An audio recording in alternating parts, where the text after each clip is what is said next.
You've met them 3 times, maybe 4.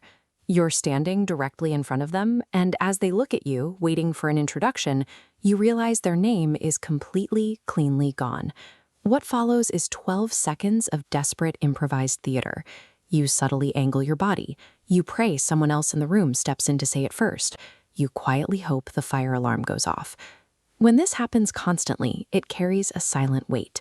The people around you, and often you yourself, start to assume you're careless, aloof, or maybe just not quite sharp enough to keep up.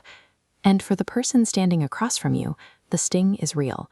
Having your name repeatedly forgotten lands as a quiet, pointed message that they simply didn't matter enough to stick in your mind.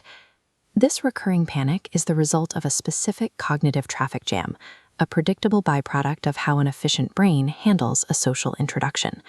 Let's rewind to the exact fraction of a second you meet someone new. In this instant, your brain is executing a massive simultaneous workload. It is reading their micro-expressions, registering the tone of their voice, calculating your relative social standing, and trying to figure out if you even like them. This active processing happens in your working memory, a short-term holding space in your prefrontal cortex with a strict capacity limit. During an introduction, it's maxed out with chaotic activity. Into this overloaded workspace, someone hands you an arbitrary sound. "Hi, I'm Kevin." Psychologists understand exactly why that sound dissolves. In 1987, researchers McWeeny and Ellis ran a study where they gave participants photos of faces. They told one group the person's profession, and the other group the person's literal surname. People told the photo showed a baker remembered easily. Those told his name was Baker forgot. Same word.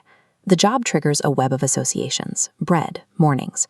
A name is semantically empty, floating without roots. An overloaded brain ruthlessly discards meaningless data. There is a specific psychological profile that experiences this semantic void the most often. It is heavily concentrated among individuals with high social anxiety or intense self-awareness. While the other person is introducing themselves, these individuals are running a relentless internal monologue. Am I making enough eye contact? Is my handshake too firm? Did I just interrupt them? This internal narrating triggers a documented cognitive mechanism called the next in line effect. As this timeline shows, the mental process of preparing your own words actively blocks incoming information. When you are anticipating your turn to speak, your brain edits your upcoming performance in real time. This heavily restricts your ability to encode the auditory information coming from the person standing right in front of you. Socially anxious individuals are perpetually stuck in this state. By the time the vowels of a stranger's name are leaving their mouth, the anxious listener's mental focus has already moved a half step forward into figuring out how they are supposed to respond. Chronic name forgetting is often a side effect of preoccupation, a symptom of an internal narrator so loud it drowns out the world before it.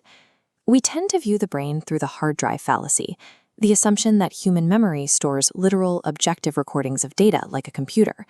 Human memory actually operates as a filter.